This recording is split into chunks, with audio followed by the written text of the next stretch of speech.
That's Nick. And that's Joseph. And today we're here to talk about Opus, the directorial debut of Mark Anthony Green, which premiered at the 2025 Sundance Film Festival. A24 is releasing it theatrically March 14th, 2025.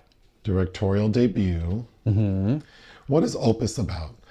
A writer travels to the compound of a pop icon who disappeared years ago, surrounded by his cult of sycophants, as well as a group of fellow journalists. She soon discovers his twisted plans for the gathering. Remember that brand of clothing, pop icon?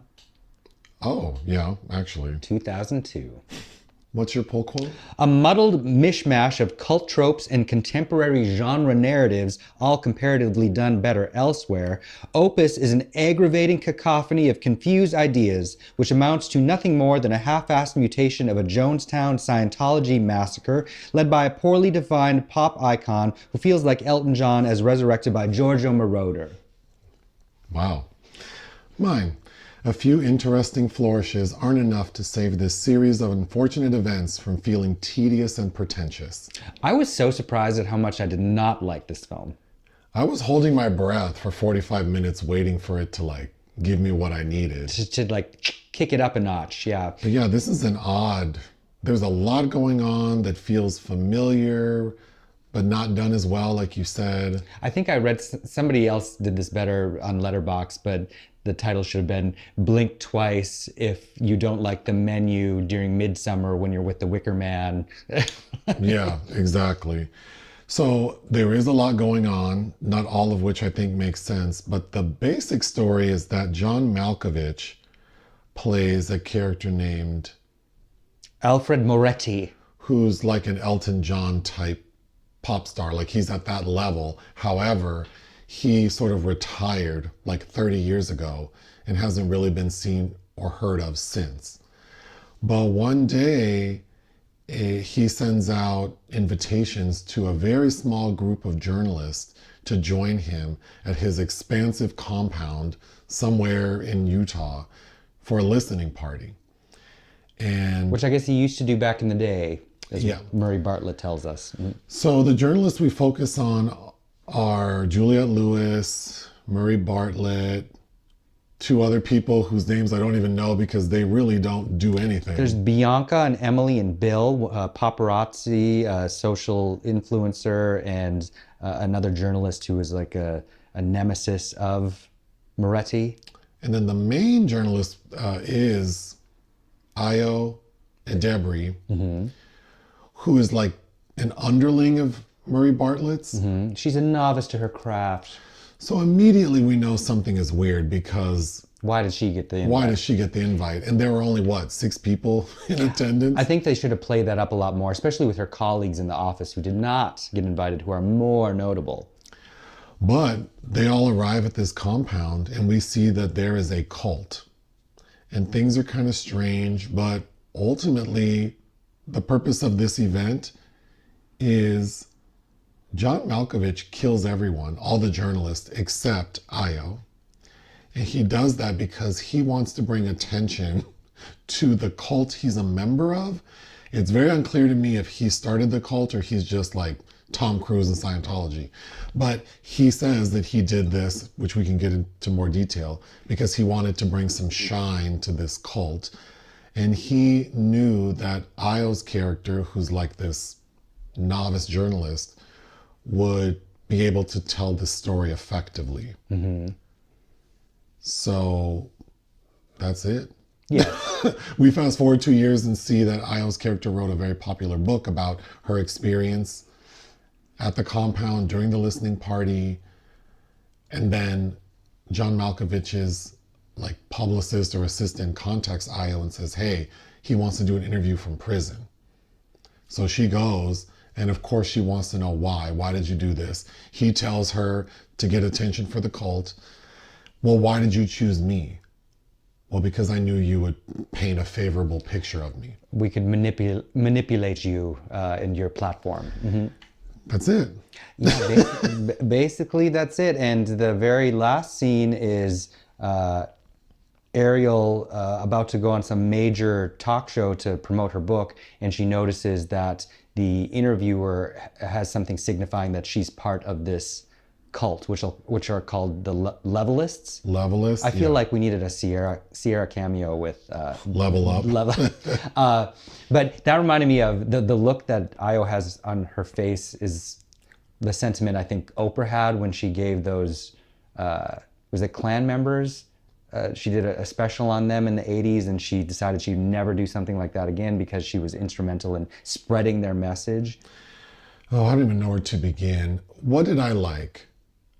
There are 3 original songs By Nile Rodgers and the Dream. that are, I mean, it's ironic that I'm late to the game, but on our way to this screening, I put on Lady Gaga's new album. And I didn't love it. Same. But listening to the 3 songs from this movie felt like that's maybe what she was trying to do.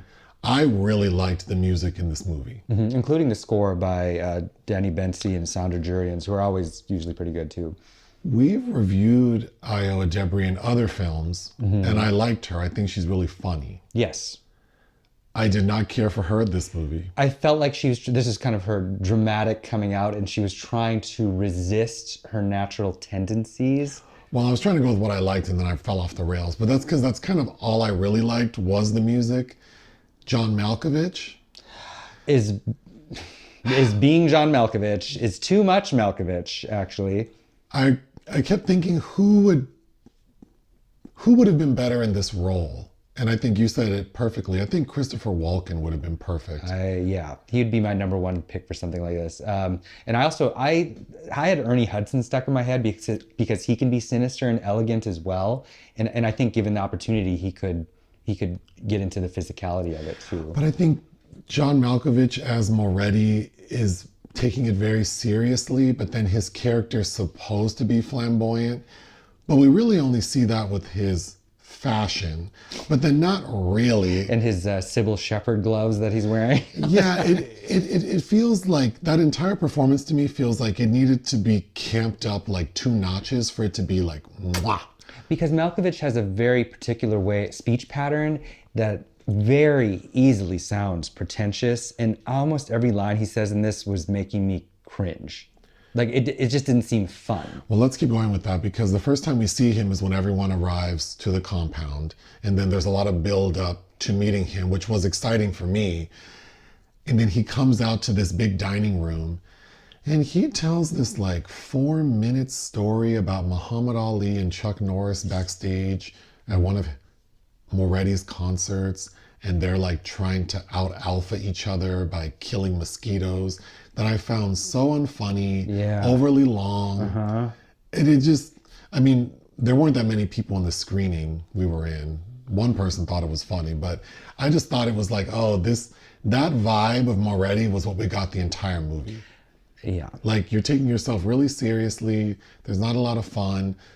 Again, the fashions. I mean, we do see John Malkovich wearing stiletto platform heels. But that's the extent of like the decadence and the... But it's never like it's not like he's ever really letting go of himself. Like Faye Dunaway in Supergirl, who that's also somebody who can't let go of themselves, and that kind of crystallizes into, some perfect camp moments. But this doesn't even get that far to me. And then I think because I got the sense that he's supposed to be a mashup of like Elton John and David Bowie. Prince even. And then we get sort of... I got the vibe that maybe his character was sort of like sexually fluid and ambivalent. But then it's not really even that interesting. No, and actually, who I think he's only in 2 scenes, but used more effectively in that kind of queer femme way is Tony Hale as Soledad Youssef, his agent. I thought he was kind of a highlight in his 2 little moments. Kind of. I didn't like his wig, but yeah, he worked better. Okay, the other thing that really bothered me is this is not a comedy, but it's almost like it's busting at the seams wanting to be a black comedy. And there are moments, but specifically with Io's character, like you already alluded to, like her physical performance feels like her body is having to reject the natural rhythm of comedy and what the script was probably begging for. So she comes across as uncomfortable, I found her kind of grating. Her speech pattern, like the rhythm of how her character's talking, feels really unnatural. And I think that she could, she could give a complex performance that's both funny and dramatic as, the wheels turn in the plot. But I think there's some missed opportunities to kind of allowing her to let loose, such as all of these guests are tailed by a member of this cult, like as their personal concierge. And Io's is played by Amber Midthunder, who doesn't get any lines, and whose mother is the casting director on this film, by the way, Angelique. And that's a very notable, that's a last name that sticks out. Anyway,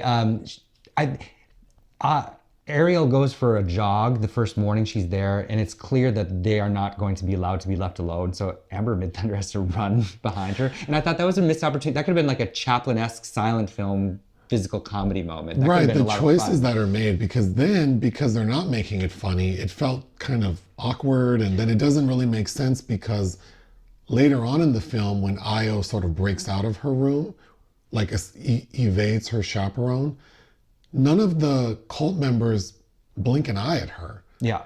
So what was the point of having old girl follow her around the first time if the next time Io's out by herself, no one thinks it's weird? I think a major problem is not correctly categorizing the cast of characters that have been invited into this space.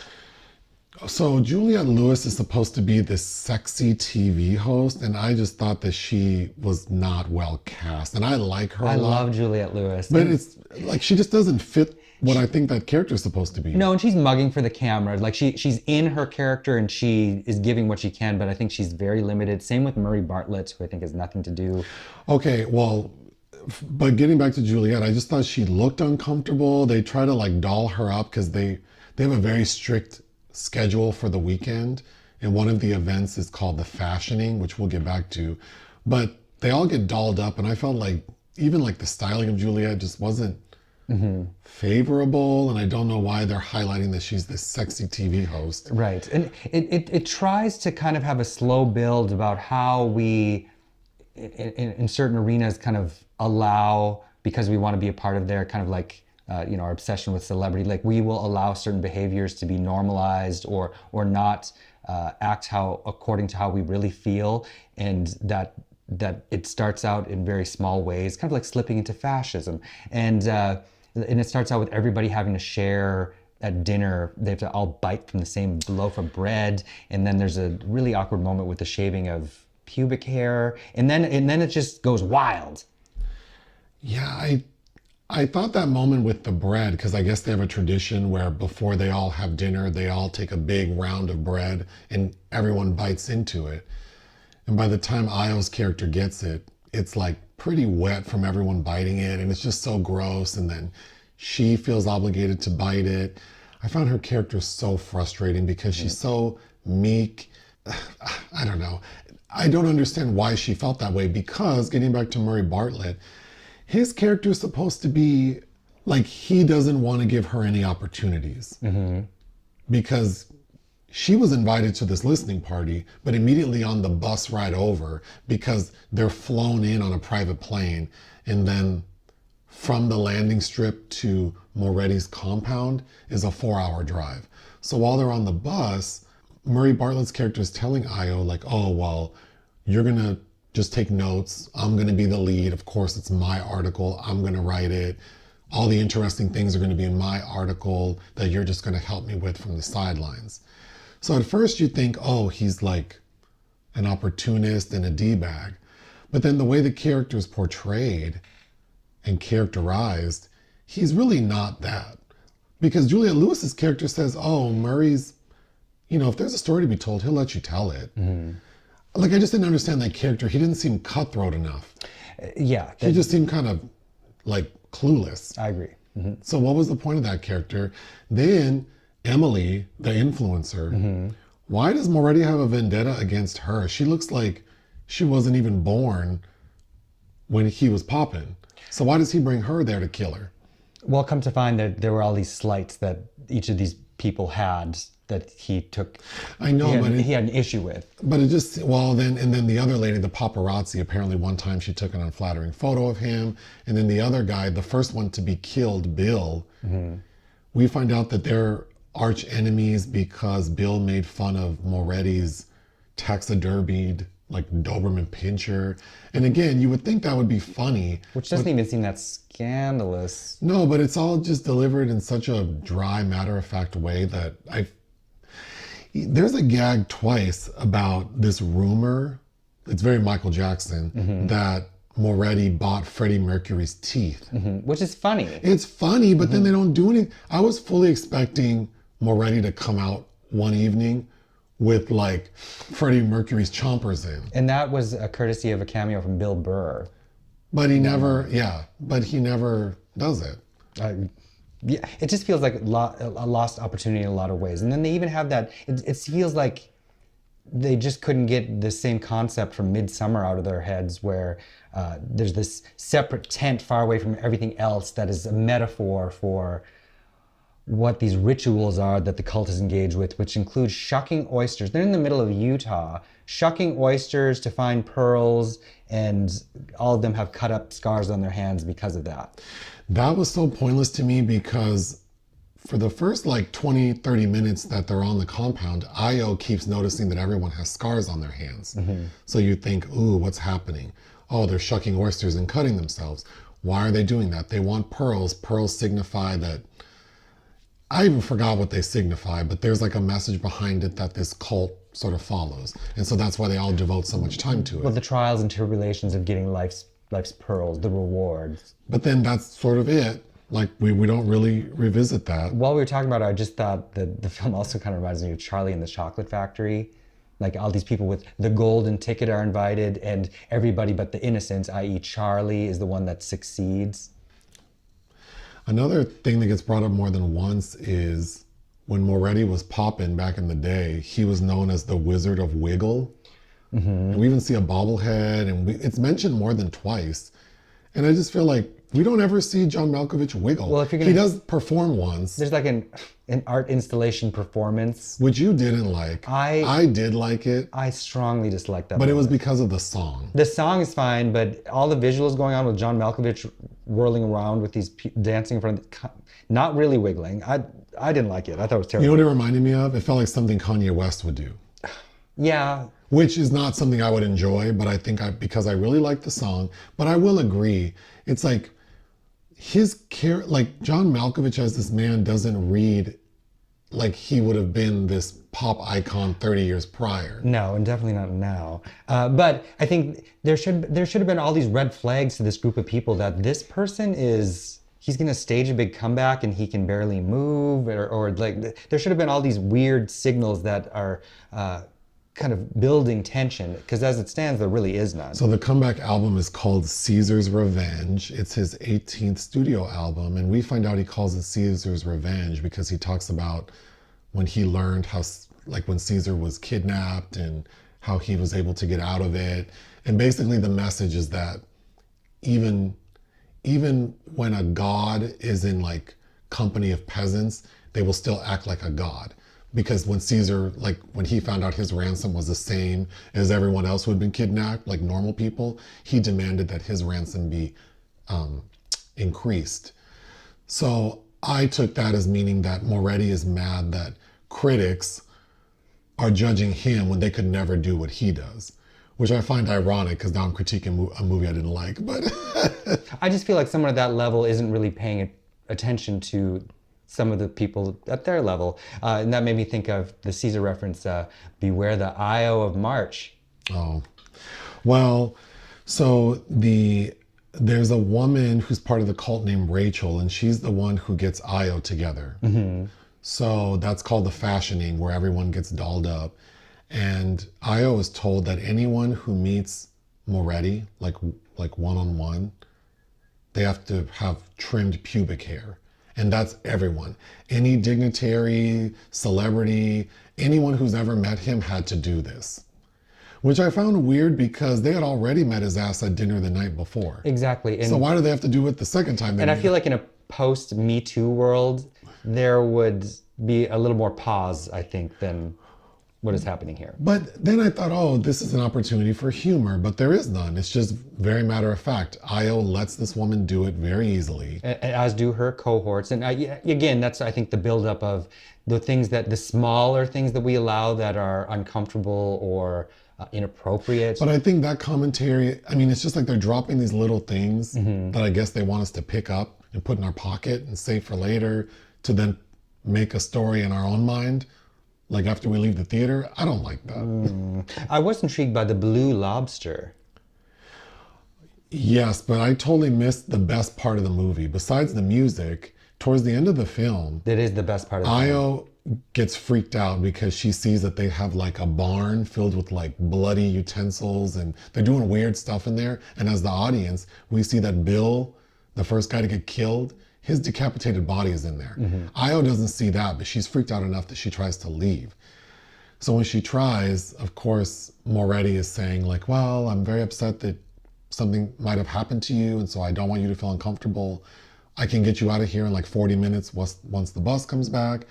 But then there's this little girl there who had connected with Ao. What was her name? Maud or something? And she says, well, I thought you were going to stay because we're going to put on a puppet show.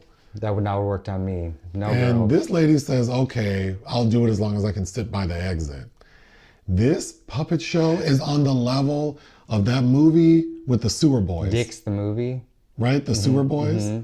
It's on that Nathan level. Lane. Yes, and it's like, why wasn't this the energy of the whole thing? 'Cause it's like a brilliant oasis. Oh, it's brilliant because it's basically these kids putting on a puppet show. The puppet show is called The Tragedy of Billy.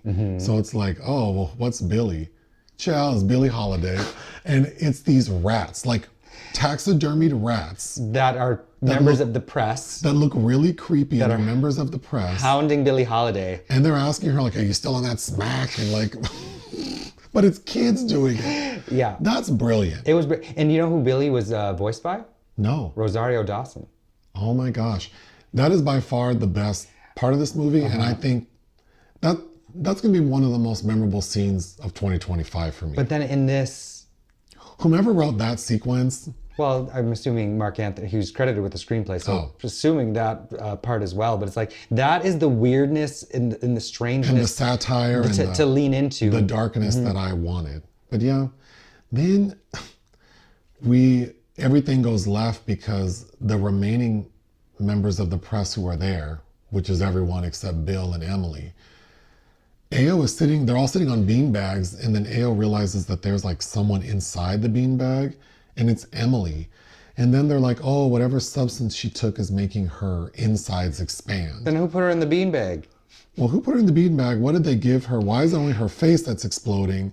And Io sat on her for the duration of that performance. So I don't. It's just like, it's so silly, but it's not funny. I don't know. Yeah, and then there's this these red hair. There's Murray Bartlett gets pierced with an arrow. And he's all chill about it, but I think it's supposed to be like what you already said, that how we can sort of let things slide when we're in the company of maybe people we admire, or we want to be part of that orbit and feel special. So just like how with all these celebrities who are getting hemmed up for doing inappropriate things, the people around them let it slide because they want to be a part of that world. But then it's like the commentary to me didn't feel strong enough. No, not at all. I think it could have been stronger on all fronts, and I think it didn't have to be more complicated. I think that could have been very simply attended to.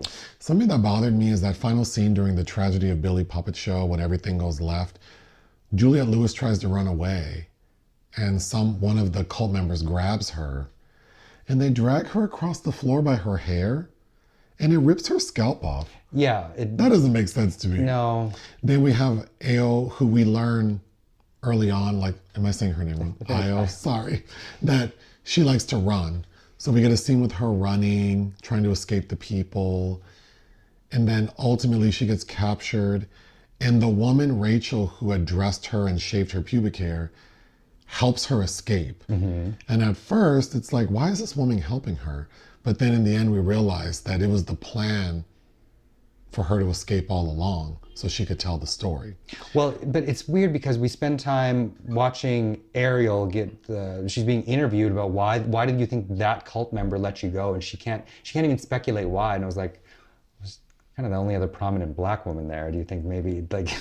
Yeah, it was weird that she couldn't speculate. But I thought the tagline for this film was a line someone said, "A little constructive criticism never killed anyone," because in fact it did. Yes. Well, and it opens with Ariel speaking to a man that's trying to date her, and they're having lunch. Do you remember that It's scene? her colleague, I think, right? But he has romantic design. He on does. her. He's being kind of very forward about that, and she clearly has put him in a friend zone. But he's like, "Can I give you some advice?" Because she's talking about her goals, how what she wants to write about, and he tells her basically that you're just very mid.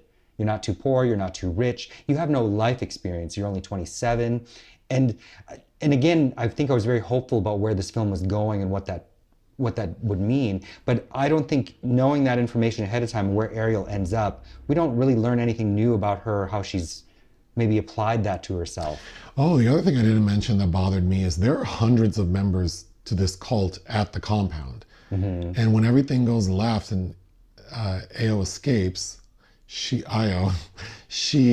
comes back with law enforcement, I'm assuming like within hours, like maybe 8 hours, and everyone's gone.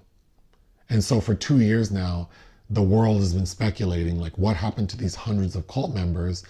And Moretti explains to her in prison that they all escaped and they're out in the world. And then we get a montage of the characters we already saw, like working in a barbershop, working in an ice cream shop. And he's saying that they're going to spread the message. And I think ultimately the story doesn't make sense to me, because if Moretti did this to get his cult some shine, like why couldn't he have just announced? He could have just made an album called The Levelist and have it be about the cult. He's very famous. Yes. The world came to a standstill when he announced his new album. So why does he have to? Why does he have to kill people to get attention for the cult? And then I don't know if it's his cult or I don't know. And then, Ariel is a frustrating character, doubly so because she's supposed to be, is presented as a pretty intelligent person. When they lie to her when she tries to leave, it's like, well, you're gonna have to walk for 40 miles. At that point, if I was her, I'd be like, fine. But we saw them enter this compound, and there are a group of groupies that are parked out there all day and all night, and that can't be more than a couple miles that she could just hook. She's a runner. And then actually that's how she does escape, is that earlier in the film we learned that she wrote an article about some martial artist who does this like 3-finger move. And so in the end she does that 3-finger move to steal someone's car. And rather than play those games where you've kind of takes the audience out with the decisions she makes, they really should have created this sense of protection, like this protective feeling she might have had for the little girl who's begging her to stay. Like maybe she thinks she's being abused, or like maybe aliens or something. Maybe I'm going to snatch her up with me and take her out of here. Yeah. Rather than just have her say like, fine, I'll watch your little play while I wait for this bus to come back that they're clearly lying about. What would you give Opus? Unfortunately, I'm still kind of shocked at how much I didn't like it, but 2. I feel the same. I would give it 2 out of 5. Join us on Patreon and listen to our podcast. Bye.